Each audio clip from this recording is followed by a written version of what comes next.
Ya Rasulallah, Les différentes tentatives en vue d'enrayer la progression de l'islam. Anta Nurullahi fajran.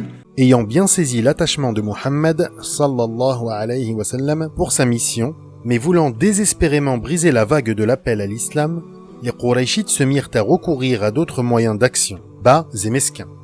Petit 1. La dérision, la dépréciation, la négation aux fins de pousser les adeptes de la nouvelle foi à la défection et à la démoralisation. Ainsi, les Qurayshites ne cessèrent de traiter le prophète sallallahu alayhi wa sallam de possédé ou de déséquilibré. Ils dirent: وقالوا يا أيها الذي نزل عليه الذكر إنك لمجنون.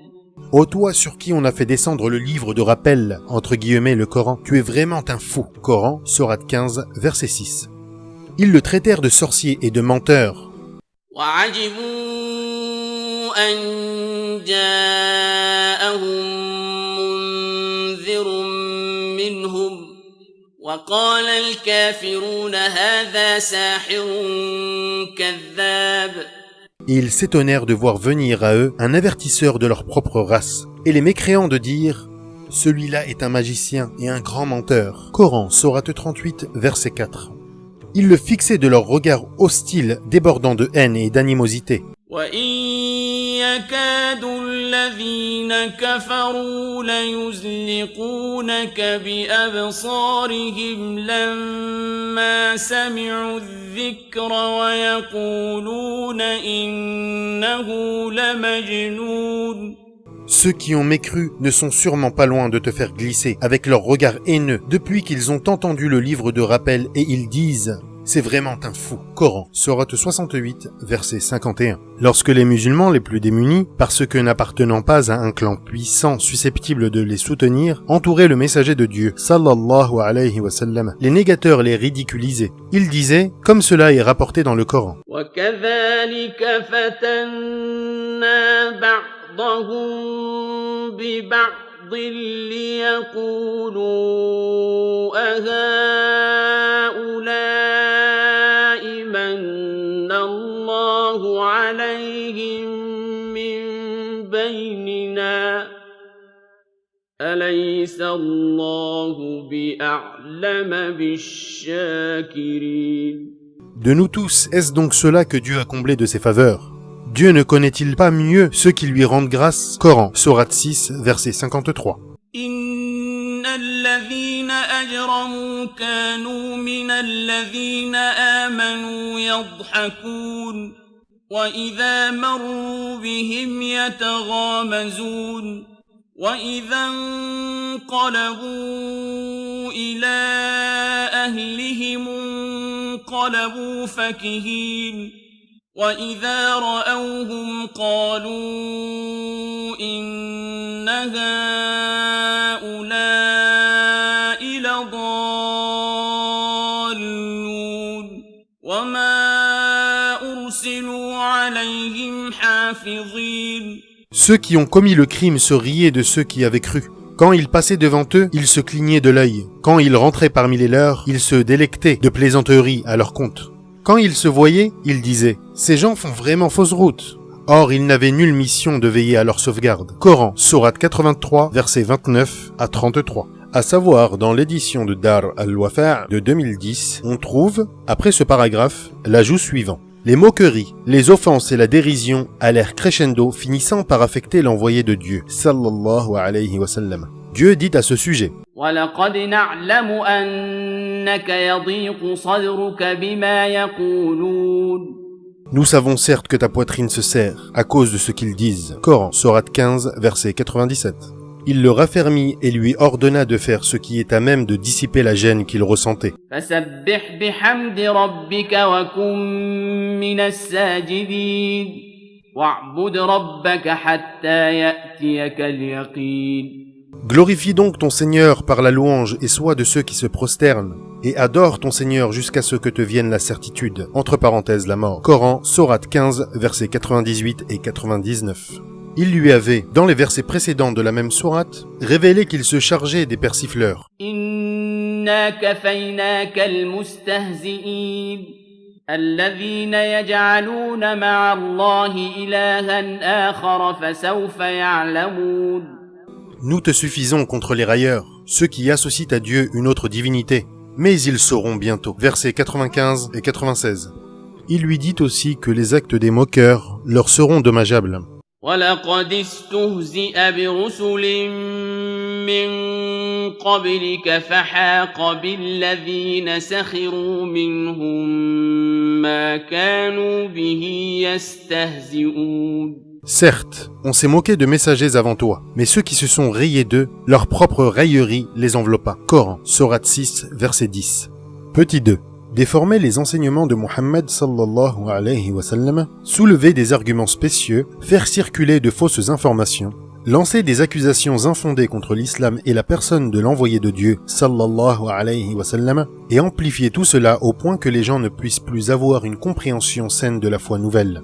Concernant le Coran, il le calomniait de la façon suivante. وقالوا أساطير الأولين اكتتبها فهي تملى عليه بكرة وأصيلا.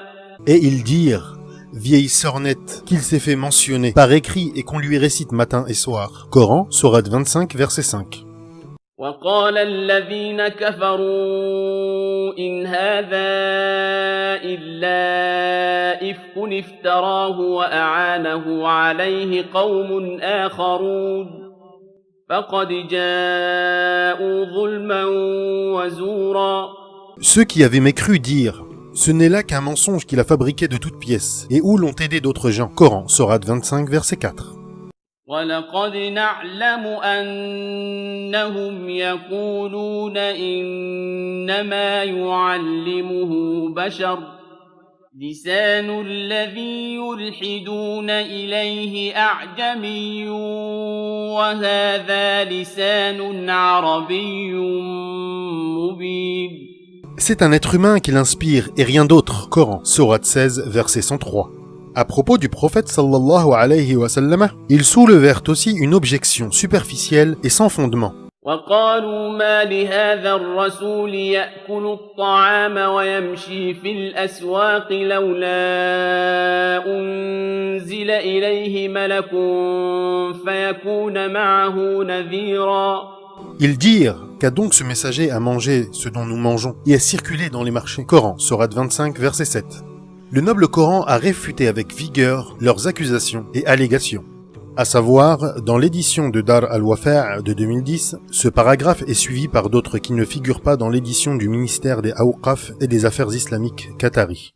On y trouve notamment les arguments spécieux et les doutes soulevés par les associants. Ils ont ainsi dit que le prophète sallallahu alayhi wa sallam, à l'instar des devins, était inspiré par un djinn ou un démon.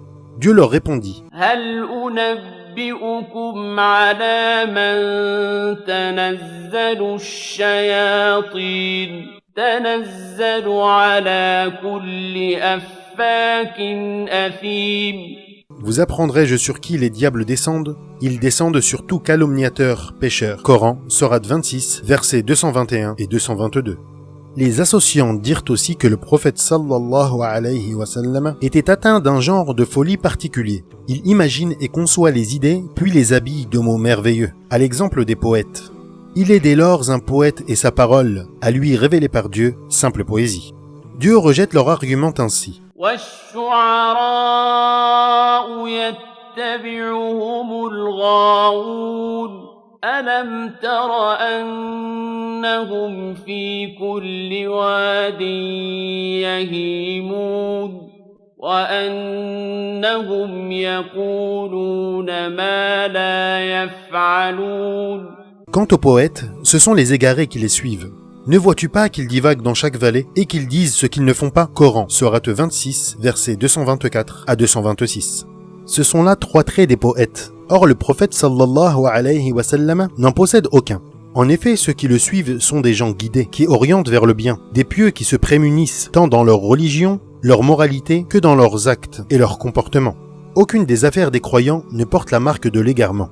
Qui plus est, le prophète sallallahu alayhi wa sallam ne ressemble en rien à nos poètes. Il n'erre pas au gré de ses caprices, il appelle, au contraire, à un seul Dieu, une seule religion et une seule voie. Il dit ce qu'il fait et il fait ce qu'il dit. Il est différent des poètes et sa parole n'a rien à voir avec la poésie. La plupart des doutes que les associants développaient avaient pour axe le monothéisme, le message de Muhammad sallallahu alayhi wa sallam et la résurrection des morts. Le Coran oppose à tous leurs arguments spécieux des réponses concluantes capables d'emporter l'adhésion de toute personne douée de raison. Mais les associants étaient des séditieux et des orgueilleux qui voulaient, sur terre, être altiers et imposer aux gens leurs opinions. C'est pourquoi ils demeuraient divagants dans leur égarement. Petit 3. Comparer le Coran aux fables des anciens afin de détourner l'intérêt que les gens pourraient porter aux paroles de Dieu.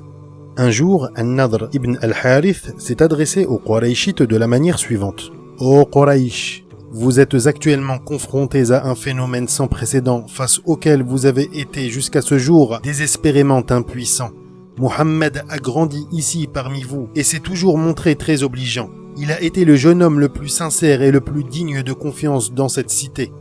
Cependant, lorsqu'il est parvenu à l'âge de pleine maturité, il a commencé à prêcher une foi nouvelle et étrangère à votre société, et il s'est opposé à ce qui vous est cher. C'est pourquoi vous l'avez dénoncé tour à tour comme étant un sorcier, un devin, un poète ou même un démon. Je jure par Dieu qu'il n'est rien de tout cela. Il n'est, en effet, pas enclin à souffler sur les nœuds, à la différence des sorciers. Ce n'est pas un devin, car nous connaissons l'agitation des devins ainsi que leur prose cadencée. Il n'est pas non plus un poète. Ses paroles ne ressemblent en rien à la poésie. Et il n'est pas fou puisqu'il n'a jamais tenu des propos incohérents propres aux déséquilibrés. Ô gens de Quraysh, cette question est vraiment sérieuse et je vous recommande de reconsidérer votre manière de voir. Il a été rapporté qu'An-Nadr se rendit, plus tard, dans la région d'Al-Hira où il apprit les traditions des rois perses et les récits concernant des hommes tels que Rustum et Asfandiar. De retour à la Mecque, il suivit pas à pas le messager sallallahu alayhi wa sallam lors de ses déplacements lorsque ce dernier allait prêcher la foi nouvelle et mettre les gens en garde contre le courroux de Dieu. Après chaque discours du messager de Dieu sallallahu alayhi wa sallam, An-Nadr s'adressait à ceux qui venaient de l'écouter et il leur racontait de longues légendes perses. Puis il terminait son intervention en demandant insidieusement à l'assemblée s'il avait réussi à surpasser Muhammad sallallahu alayhi wa sallam dans le domaine de l'art oratoire. Ibn Abbas radiyallahu anhu a rapporté qu'An-Nadr avait acheté des esclaves chanteuses qui, par leur charme, éloignaient de l'islam certaines personnes qui accordaient de l'attention au prophète sallallahu alayhi wa sallam. À ce propos, Dieu dit: الناس من يشتري لهو الحديث ليضل عن سبيل الله بغير علم ويتخذها هزوا أولئك لهم عذاب مهين. Parmi les gens, il y en est qui achètent la distraction, des verbiages futiles afin d'égarer, entre parenthèses, les autres, de la voix de Dieu. Coran, sourate 31, verset 6. Petit 4. Tenter de dissuader le prophète sallallahu alayhi wa sallam de demeurer fermement attaché à ses principes en l'invitant à conclure le compromis suivant. Il devrait renoncer à une partie de la nouvelle religion et les Qurayshites en feraient de même vis-à-vis de leurs pratiques pré-islamiques. Dieu dit à ce propos: ils auraient bien voulu que tu sois accommodant avec eux, entre parenthèses, en manière de religion, pour qu'ils le soient avec toi-même. Coran, sourate 68, verset 9.